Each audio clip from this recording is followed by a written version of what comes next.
So it's actually really nice to meet another aligned soul with very similar work we do together.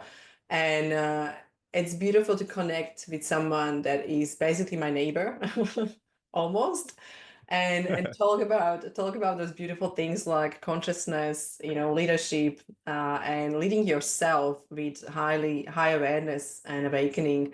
So I'm so looking forward to actually have a chat with you, Matthias. So welcome. Oh, thank you, Alexandra. It's so good to be here. And yeah, it's amazing that life brings us together and that we have this connection, even though we're very far away from each other Yeah. physically. Yeah, absolutely. And what a beautiful technology, right? Like we can connect and we can talk and we can live everywhere in the world. So I'm so grateful for that. It's always beautiful. Beautiful reminder, right? Like where we live, how we live right now. And yeah, I want to say to everyone who is not watching the video that Matthias is amazing because he's always smiling. So when he talks, actually, he smiles. So you will probably hear it from the conversation we will have. So I think it's such a great vibe and conversation, and I'm already feeling very warm in his company, but it's really good. So tell us something about you, Matthias. What you do, and how did you arrive to the work you do right now? What is the background story? Yeah, thank you so much. Well, first of all, I'm super excited that you have me on your podcast. I'm very grateful for this, and thank you for the beautiful. I take that as a compliment that I smile. It's really good to see you again. And yeah, so my background is pretty much is really tech and events, like really very masculine, very classical, a startup vibe, VC funded. I in my 20s, very early on, I was like studying entrepreneurship at university and I wanted to be an entrepreneur that though. And so I said, fuck that, like I'm just gonna go out there and do it, right? And that was the time when two people came towards me and were like, hey, we have this amazing idea. You want to be the co-founder sales for a software that we have in mind, which is a software for banks and wealth management companies and family offices. And I said, I don't have a clue about sales, but let's do it. Let's go. So we did it and we scaled to 70 employees. We raised more than 20 million euros in funding. We had um, we had um, we had amazing success with that company, and it was great. And then also on the side, I had an event company, and we did skiing festivals for students in the mountain. Thousands of people every year, parties, and like skiing and having fun, and après ski and all of that. And it Love was it. really, yeah, and it was a good time. I can't say I didn't have a blast.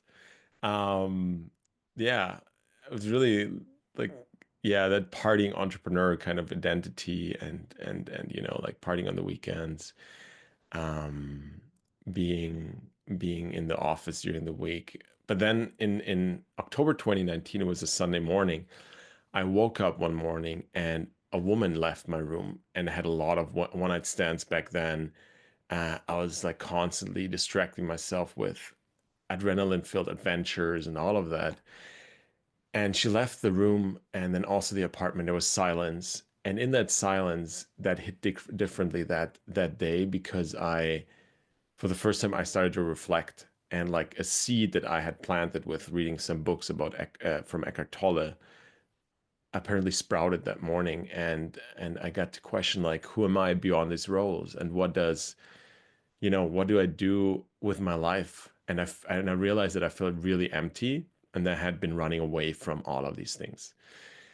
And so I reached out to a mentor and I was like, okay, we need to talk. And then after that conversation, I decided to leave the companies and I left the software company. I also sold the shares of the event company and then ultimately was out in the middle of nowhere.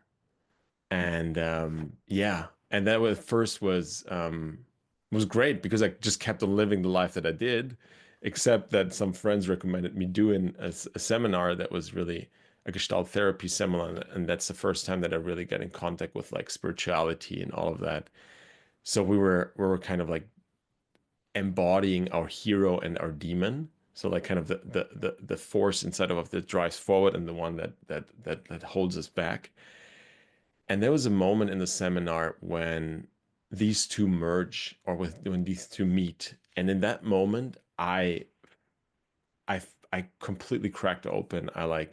My heart exploded. Something came inside of me. Like I saw this light, and then I was just crying for the first time in 8 years after having been numbing myself for such a long time. And that was really the first time where I was like, wow, like I feel alive. I can feel joy, sadness, all of these emotions, and it makes me feel alive. And and then I was really on top of the world because I was just traveling the world and hopping from peak experience to peak experience, feeling super compassionate, super a lot of love through the opening. And then after that, though, I fell into the deepest and darkest time of my life because what I realized, like, later was that I didn't have the capacity, I didn't build my whole nervous system to hold this kind of compassion, to really be open for this because I was still living the old life and not facing myself, not, having built the nervous system capacity, not having done the real internal work. Yeah, So I felt it. Yeah. that had to be hard because there was probably like that internal fight, right? Like you knew something is wrong and you already had realization that you are more than that, and then you get back to your old life. It's almost like that internal fight between, maybe shadow and light, or light, or maybe that, dark side, light side, or yeah, it has to be hard. Like that has to that was probably ripping your soul, right, in the parts. It was very extreme. And I Mm, was really literally like with my old friends especially, I was seeing so many of my own shadows in the mm, conversations and in the experience that I had with them. And all of a sudden I saw like greed, I saw, anger, and yeah. then I realized it's all inside of me. And I was like, wow, like this is a lot. So I was really facing myself, as you said, yes. And I was laying at Paradise Beaches in Guatemala and not being able to enjoy a single moment because I was like deeply depressed, deeply battling with my internal phenomena, whatever that is. Mm. And and really being in this constant fight with myself pretty much. Yeah, you're absolutely right. Yeah, that's hard one because I think all transformation or realization, let's say, the first awareness, like this is not who I am, and seeing everything. I think that's the hard part because we yet don't have any tools or anything how to manage ourselves. We need to actually leave the environment we are in because we are becoming someone else. So all the change actually that had to be really hard. So I will probably I want to know what happened after, because you are now knowing that maybe this is my old me and it's not anymore serving me. So what was like what steps did you take towards, feeling or fulfilling that part of you that wanted to come out and wanted to feel and wanted to be alive?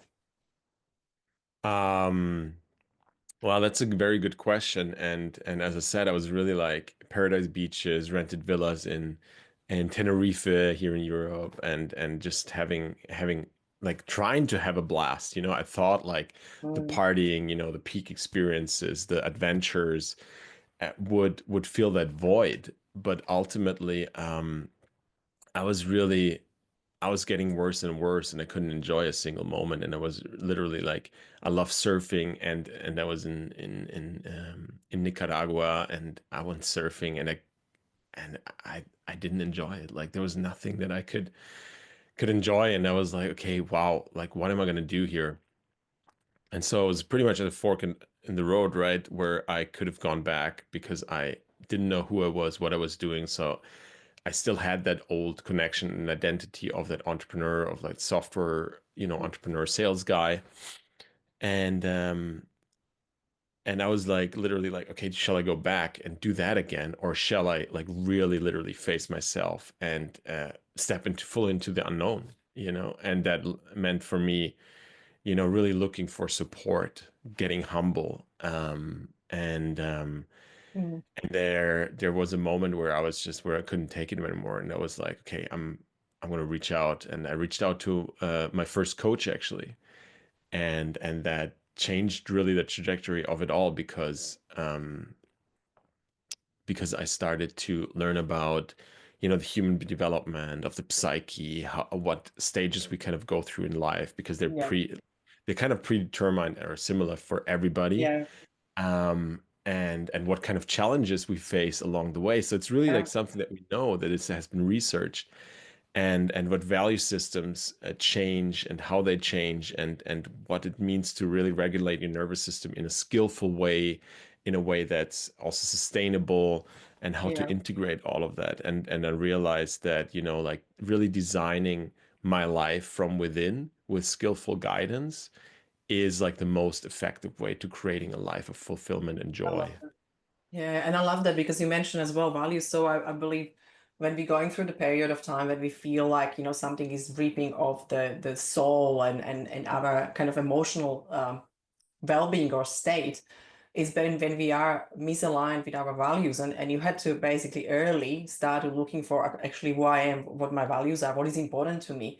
And I love that because I think that's the major kind of step into that embodiment of who we are, truly who we are, like authentically who we are. And I think that's hard journey for a lot of people because that probably required a lot of changes, like who you are around, who is in your circle, what you do as an activity. So you kind of had to me- realigned will be probably the word. Realigned your values with your behaviors, with your lifestyle, with everything, right? With the work environment and what you do in the world. So tell me more about that because I think that realignment to who we are, because the first was awareness. You realize that this is not me, I'm someone else. So you're going through that stage, but now, okay, so you know kind of who you are, you know what is important to you. You probably value different things than before. So what did you do from perspective of your behaviors, your environment? Like how did you step away from that? And how did you actually step into the new one that is serving you? I love that question. And yes, this is a fundamental transition in our lives. And for me, that was really realizing that I had been living from needs, from like Mm. thinking that I need something, Love that. to to to like a life that is more like pulling me because I can find joy in the moments. Mm. And how that concretely looked like was that I would betray myself very often in terms of um, the people that I connected with. You know, I Oh would. yes, I think we know a lot about that. Oh, for sure. We all know that, right? So I would be really hanging out with people, and out of fear of being abandoned or rejected, I would overstep my own boundaries in a way, for example, that I was part of like I remember I was skiing with my family of origin, so with my parents, with my sister, with her boyfriend. We were going on a ski holiday. We sometimes do that, once a year we go skiing together.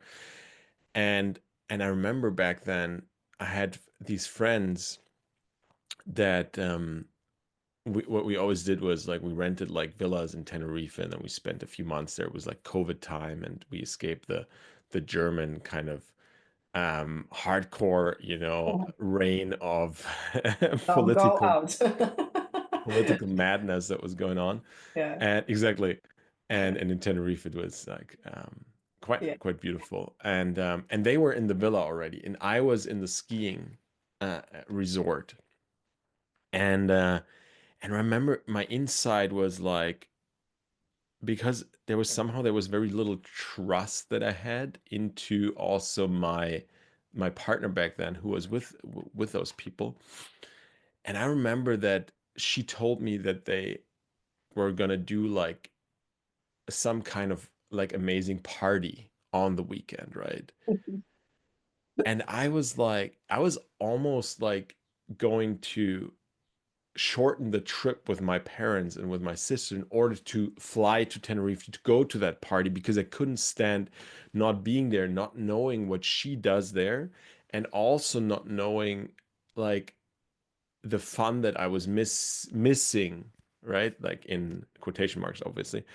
And the thing, so I couldn't really sit back, relax, and be present Yeah. in the moment and just like enjoy what I have. Like my nervous system was always agitated because I wanted to, I wanted to be with those people, and I wanted to. I thought that I'm missing something. I thought that I'm missing out on this great experience, and also I wanted to control what was going on with my partner because we had this, like, I was really anxious, like my attachment is more anxious in that Mm. relationship, and she was more avoidant. So I was kind of like, I wanted to be connected with her emotionally, actually, but but that wasn't happening. Yeah. So I kind of like tried to go towards her. She went away, and then the whole dynamic with the whole group, where I was like, I want to be part of that. Really, it was like really tearing me apart, and it was like couldn't enjoy the moments that was doing, and that was like I Yeah. was acting from the need of belonging. So just to come back to your question, right? I was acting from the need of belonging, that I need something to fill myself, right? I need this validation from the outside to fill myself. Yeah. And then later that shifted to, when I really faced this, when I really went through the somatic experiencing, when I really internalized the healing and did the deep work in terms of found how to access these deep inner states in my body and regulate my nervous system. That changed into me being completely sovereign and choosing the people that I truly feel seen and Yeah. loved and heard. Yeah. And I love your story because I think I truly believe that some people that are listening right now, it will be resonating a lot because there's a lot of people, and I was there as well, right? When we are transitioning into that different stage, we're going through different stages, emotional evolution and psychological evolution. And there is a moment where we are like, oh, I'm going with them. I'm going to see these guys. I'm going, because they're calling me. So we kind of almost like we know inside, deeply inside, that we kind of don't really want to do it again, but we still say somehow, yes, you know what, I'm coming. I will be there. It's almost like we can't stop the Exactly. habit. It's almost like that habit is still there. And it's like, no, I have to be there. It's my friends, right? And it's almost is there, but you know that it's not your group of people. Like you really need to change that, and you know that. So inside, it's almost like one part of you is like, just stay here, enjoy it, just be with yourself. Just go maybe somewhere alone, and you know that that is what you need basically to kind of calm your soul and search or soul searching, right? Like to find, trying to find out what's going on.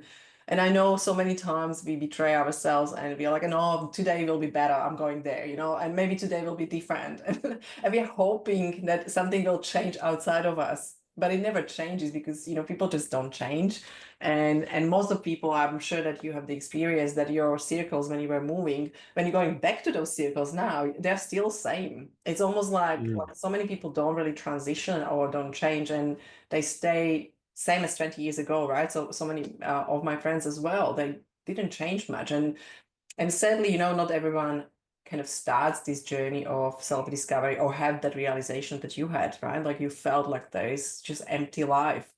And I love Hmm. that you took yourself on the journey. I think that's very brave because I think that's the journey of, like we lose everything at some point. We got we get down and up and down and up, and it's just ongoing battle to find ourselves somewhere and find out who we are. So tell me what actually changed in your maybe how you think this was better, how you think about happiness and success now, because when you compare before it was probably more having these cool experiences and it was more that luxurious adventure and adrenaline adventure, but now probably it's something totally different, so I would love to hear that.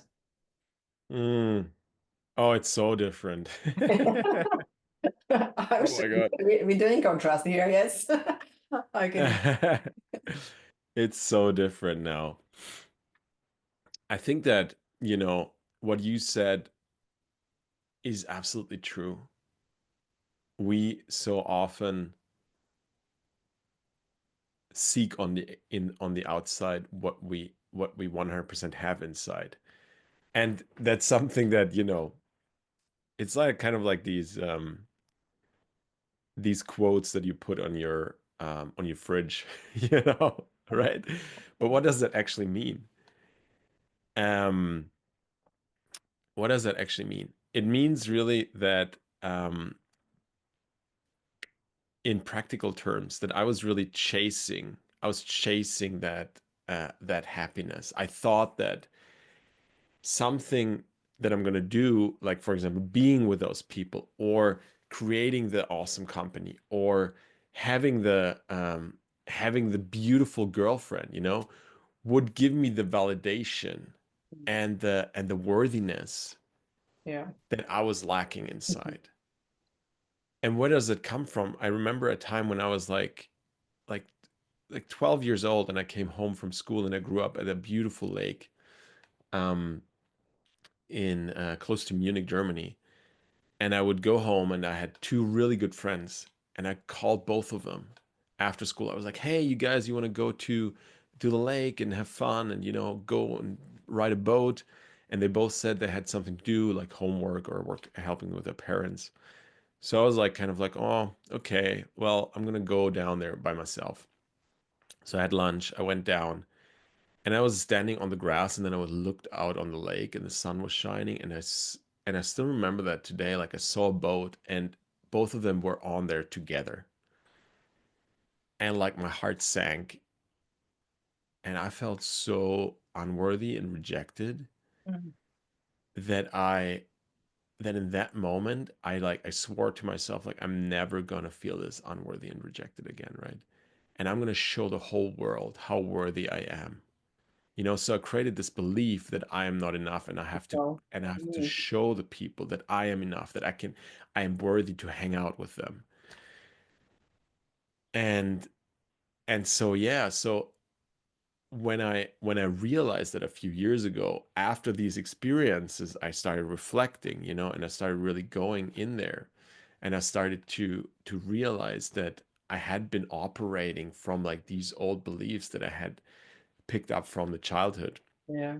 And what does real happiness look like now is really integrating those pieces, like bringing home those rejected unworthy parts that are still lingering. Like the mind is kind of like, we can look at the mind like a fragmented kind of thing, um, and we split off kind of like a little bit our our personalities in a way. So in certain situations, certain Yeah. personality traits come up And because different they get triggers. triggered, Yeah. right?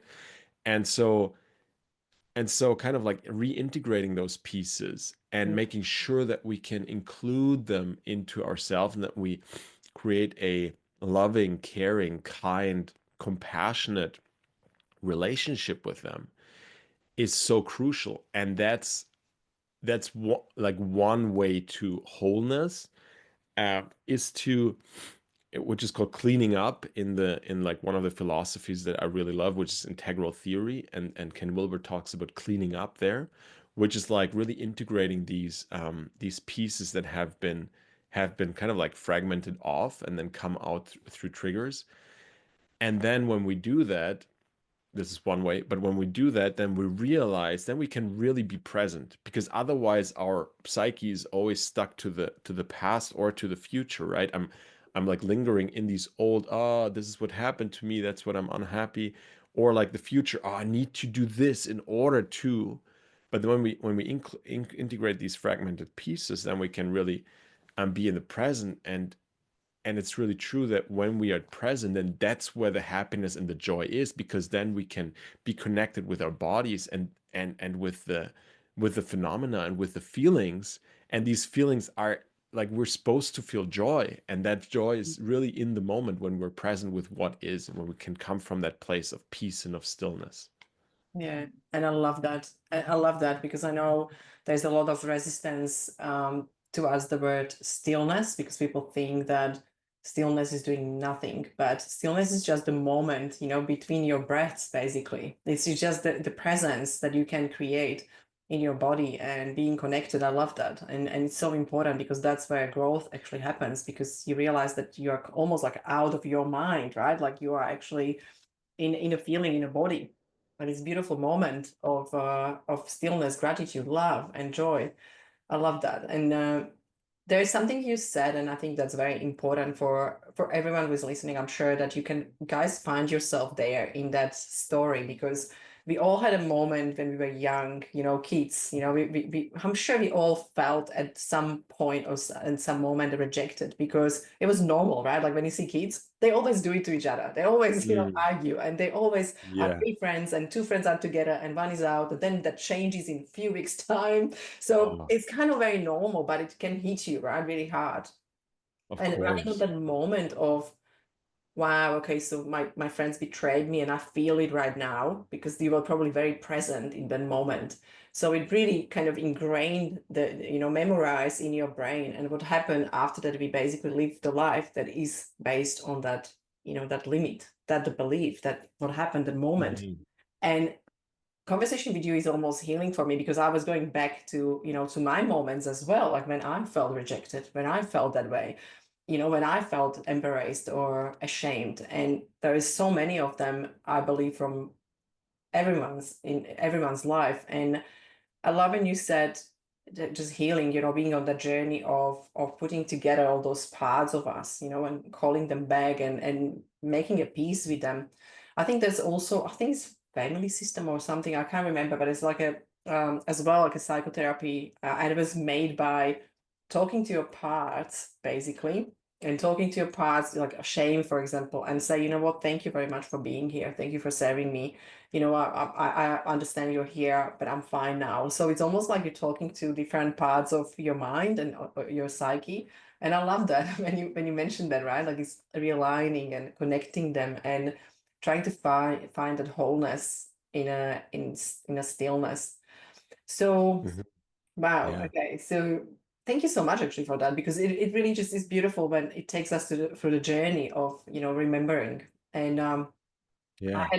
I usually have those moments, because I believe everyone who starts this journey, and you start with awareness, and that's what you start ages ago. Basically, you started to be aware of something is not right. And I think when people just know that there is something not okay, and they feel like they maybe just out of everything, they don't feel like they belong, they feel like, what, this is probably not my life. I would say trust yourself in that moment, because you're taking yourself probably on this beautiful journey of self-discovery and reconnecting with your genius, when your power, when you with your real authentic self, that you already probably know you have already gifts, something that is inside you that can be explored. So so I would say that awareness point was very important for you to start this journey. So what is now, when you're thinking about, like you were aware, you were beautifully starting to connect, your life and putting things together and starting to understand your psyche, starting to understand your emotions, and now you feel everything. So how actually your life changed, or how are you going now towards, I don't know, success, building businesses, or creating, of course you need to have income, you need to have business or something, right? So because we need to still pay the bills. So how that changes, like what is the approach towards the business and life? Mm. I love that. And yeah, I want to just quickly touch upon the internal family system, because I think it's a really, really awesome discovery, or a Mm. well, it's not so new, but it's a modality that I also use in my in I my in love my that. coaching.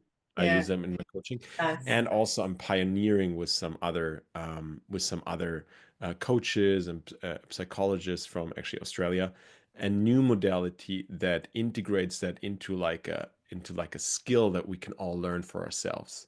Where just like reading and writing, we can navigate our own psyche in a way that integrates these pieces. So it's phenomenal. It's I amazing. love it.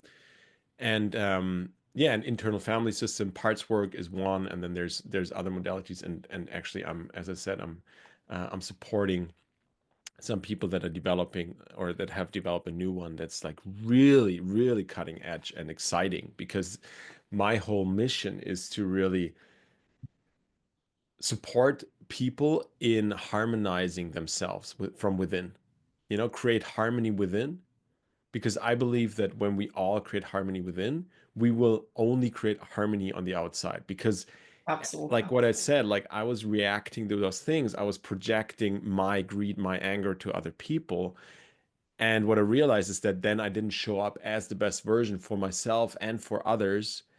And through that, I couldn't really be well, good bad. I don't want to say good bad, but I couldn't be my best version, and I Best, yeah. couldn't act from integrity where my thoughts and my feelings and my actions are aligned.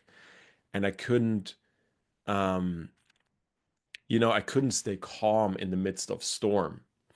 And that translates to the business as well. Mm. Coming to business, I think so. What I've developed is like the expansion state method for high achievers, like kind of like this method where you can come into like real calmness and act from clarity and act from power from within. And what I call people that act from calmness, from integrity, and from their highest version is what I call evolutionary leaders. And that's how I see business in the future as well, like led by evolutionary leaders. And these evolutionary leaders, they have integrated these shadow parts, and they Absolutely. have integrated these different beings so they don't project these outside. Because if I'm always super stressed, if I'm always acting from that hustle, if I'm always constantly chasing, then this is also what I produce. And then in Germany, we have a saying is like, um, and literally translated, it's the fish stinks from the head. And I don't know if, Yes, if we there's have the if there's a same, yes. similar in English. Yeah, it's the same in English. We Okay, have good. the same in Slovakia, so So I hear a lot of businesses where it's like, how can we reduce the stress for the employees? No, yeah. no, no, no, no, no. How can the leaders create and like first of all harmony in themselves so they vibrate I this so peace and agree. harmony? And then Absolutely. and because they then change their own kind of behaviors, Yes. right? They change their own way of beings, that you don't have back-to-back meetings all the time, that you don't that you don't maybe take on the projects that are stressing you just for the money because your mind thinks that Mm, you need to do that. I love that. This creates the stress, right? But when we create the space, and you were talking about stillness, when we create the space, and this is how I see businesses operate more and more, is when we create space, when we create stillness, when we create routines that actually support the flourishing of our physiological, emotional, and mental bodies, then we start to have way more creativity. Like Yeah. I'm so creative because I do, qigong, I do meditation every day. I do qigong every day, you know, and this creates space. I do my nature walks, all of that. And then all of a sudden I have these insights, I have intuition, I have creativity. And that's where I built my business from. And obviously, yes, we have to earn money 100%, and that's so important. Yeah. And we also want to have flourishing businesses, and by creating that space, all of a sudden the space is filled by the things, if we have a vision, by the new things that we really want, if we don't constantly think that we have to follow that tight Yeah. schedule. I love that. And you touched base on a lot of different things that I would like to kind of pick on because it's so important, especially because we are in Conscious Leadership Podcast. And I think this is really important because you can still see there is a lot of bad leadership. And I will call it bad probably because it's bad for probably for where we are going as a world. I think we need more conscious leaders and evolutionary leaders, like you call them. And I really love that you said you showing or showcasing there is this moment of stillness that you can also create in a company, in a team, and everything starts with a leader. So exactly what when we do work with teams, it's a leadership team. When they are in stress, actually they're projecting the stress on the team, and it's almost like you're creating this energy. When you walk into the team, you can already feel it in the air. It's almost like, oh my God, I don't want to work here. Absolutely. Like it's already, it's already toxic. It's already putting you down. And because we are actually beings that we communicate on cellular level, on on body to Mm. body. body to body. So I think that's really important that we didn't really care about that before. So you now see these old school leaders, they're coming in and they're telling you that, oh, if you want to take leadership position, you need to work 14 hours a day. You just need to count on that, And I'm like, wow, like that's such an old theory. That's it's such a it's not working as well, because when you're looking at your life and when you're looking on life of people, they are really successful. It's all about working actually less and more productive. It's actually less hours in work will give you more results when you look at what stage you are at, right? So when you're 14 hours a day in work, you are not very productive, probably 7 hours of that, right? Because we can't be productive 12 hours at the same task and doing the same. It's not possible, right? Mm, We were not born for that. We're not structured for absolutely. that. And I think Mm, the understanding that needs to come in, from that old school of leading people, it needs to come in. And I think it came in with the COVID, actually, a little bit, that remote work became normal. But so how many leaders are still scared to leave people at home, working from home, and they become control mm, freaks because I need to see that you're working 8 hours. It's like, what? Why I need to work 8 hours? Why we need to work 5 days a week? I'm more productive when I work 4 days a week and I have three yeah, days weekend, right? Like that's when is my best week, when I'm actually working one day less.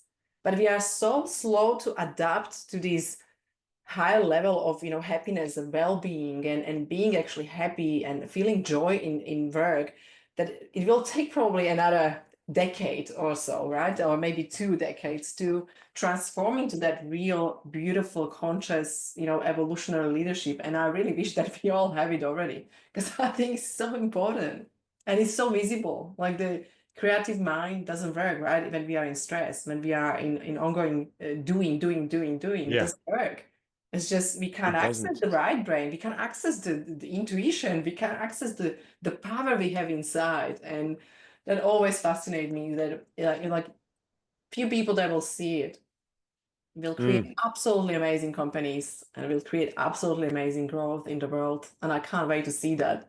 But what I would absolutely. love to ask, Matthias, where when people want to work with you, talk to you, connect with you, where they can find you, or how do you work with people? Yeah, for sure. Um, and again, I want to touch upon something that you said I know before. we can just talk. Yeah, yeah, for sure. But just one last thing to that, which is super, super interesting, is that I've learned in my journey that there's two different kind of growth. One growth is vertical and one growth is horizontal. Okay. And when we and and new leadership and conscious leadership concepts come from a let's say a worldview that is actually bigger. So what the human psyche does, it grows over over the years and over its life in perspectives that we take if we let it. So, for example, when I was like a few years ago, I would still think, okay, I have to put on, when I meet with my entrepreneur friends, I have to put on this mask. And when um, when I leave, when I meet with my spiritual circle, I put on this mask. Like I couldn't, Yeah, somehow it didn't really fit not together. I integrating. was Yeah, like different personalities. And then I also had different opinions in different ways. What I learned over the years is that I integrated these different personalities and these different opinions into one kind of structure that is more integrated, where I now don't have to be right because I know there's thousands of perspectives that we can take to one topic, and that I can be so much more relaxed. So what I just want to say is that the human psyche grows in perspective and in complexity if we let it over the course of a lifetime, and that's been scientifically researched. And and and vertical and so horizontal growth is pretty much what is often implemented into companies, like, okay, we don't work 40 hours anymore, we work 35, right? Which is like the um, same kind of complexity or the same kind of quality of work, but just like we try to element. bring in Yeah, like well-being into the workspace, or we're gonna establish we're gonna a it's the foosball thing that table. box. Yeah, Yeah, just tick I the know. boxes pretty much. Yeah, Or have like a gym pass, or something like that. yeah, And then there's vertical growth, and vertical growth is transformation. you know, and transformation means that we create new paradigms, Yeah. right? We don't operate from the same paradigms, but we create new paradigms, Change, and like that's a change really perspective. visionary. Yeah. Yeah, new perspectives, new paradigms, and Mm. that's visionary. So, for example, asking like, like how does really how would people, if you had a blank paper, how would the best way to work for people look like?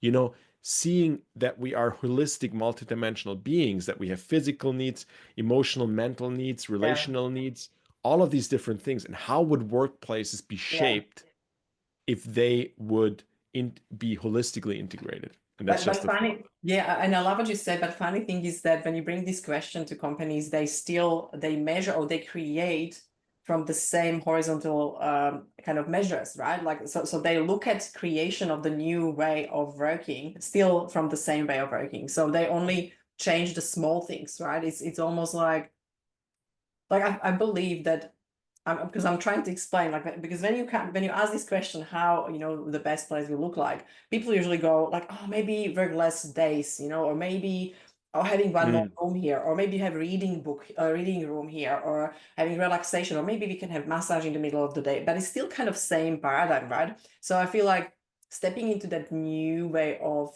creating that workplace, I think it must come from different values, because I believe values were the one thing that was really changing you, right? Like you were really aligning with what your values are in personal development, Mm. right? Like in your personal journey. So when you look at the companies, they have values on the wall, but they don't really transform to live and breathe and demonstrate them. And I think that piece of like, wow, this is our value, but who we truly are we living this value? Are we really that? And I think that's when companies can start to develop this new perspective, how you can actually align with integrity, not just like say, oh, integrity. It's like everybody like integrity, like that's such a normal common thing that we should all have integrity, right? So why that it needs to be even the value. But when you look at Mm. deeper, and people say it's, I don't know, customer care or gratitude, but how that really is, how that changes how you call to people, how you pick up the phone, like all the small details have to actually change in human behavior to change the values, right? Or change how we live the values. Wow, I think it's such a big topic, because when you look at behavior, like we can go so not only vertical and horizontal, I think we can go like deeper and expand, and we can probably find so many different perspectives on that. And Absolutely. yeah, Absolutely. And what's so important is that these, obviously, yes, we need to bring values in all of that. And the important thing is to, again, create space, step away, because how does the human mind work? We re we recreate the patterns that we're used to. We recreate these paradigms, right? So the moment we just stay, let's say, if a company really wants to transform, you got to get away for some time, a week, two yes, weeks, or even better, even longer. The leadership team, like a few months, go away. yeah, You know, life really, and this is scary, obviously, but life is also birthed through, through some unraveling and chaotic times. And I think why we see so much burnout nowadays is because people hold on to old structures of patterns where we know inside the mind is like, yeah, but this is not serving I'm me, not this is not working, serving me, yeah. this is not serving me. But you stay there, you recreate, you go every day, but life is is constantly changing, Mm, but we just try to keep it the same. yeah, And because so it's we got to focused. step away. We Mm, got to create space. And then these big visions really come in. And then we can 10x the impact, the yeah. success, and whatever we want.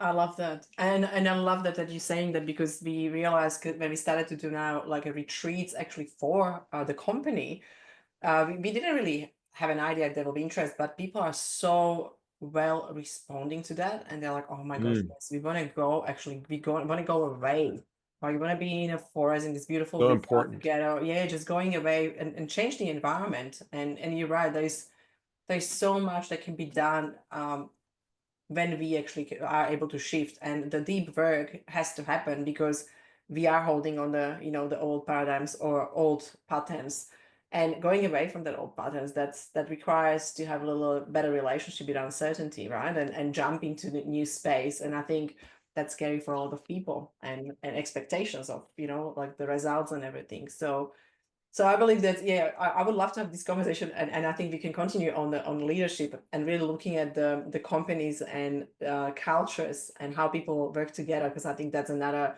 beautiful topic to Mm. talk about. But thank you so much, Matthias. Thank you so much for your time. It's so beautiful to talk to you, and I really really enjoyed it. So let's leave a little kind of small thing for people that you wanted to say. If there is something that comes up to your mind right now, what do you think that people should know, hear? What do you have to leave, or maybe last sentence that you can leave them with? What it would be? The last sentence would be, yeah, just like really like slow down, like really slow down, like really create a moment of slowness. And there's so many big questions and challenges often in life, right? And when we really slow down, the answers to those questions and challenges just arises often, and everything gets way easier. So really creating space and slowing down to create harmony inside is um what I would give to the people. And yeah, and you asked before, like, how can people find me and what I do. So I do a lot of one-on-one coaching right now. Also have some group programs coming up. I see myself like as a Sherpa, for like the inner journey as well, Yeah. and then to create the biggest impact and most beautiful life on the outside that's possible for leaders, for exited founders, high achieving entrepreneurs. And I also do a lot of talks and workshops, get invited for entrepreneurs chapters and things like that. So and also companies. So if anybody wants to have a talk that is directed about evolutionary leadership, emotional mastery, self leadership, in that space, please feel free to reach out via my LinkedIn, Matthias Schmitt, or also my website, matthiasschmidt.eu. You don't need to have a hard time. I will actually put your details in the description. I will make it easy for people, so you can find it in the notes of the podcast, your LinkedIn and your website, of course, that you can connect with Matthias as well. And thank you so much, Matthias, for your time. Have a beautiful day ahead. So we are already coming into evening, so hope you will enjoy today. And I'm looking forward to speaking to you again, and good luck with everything. Thank you, Alexandra, for having me. It was such a pleasure. It's great to talk to you. And I'm wishing everybody who's listening all the best.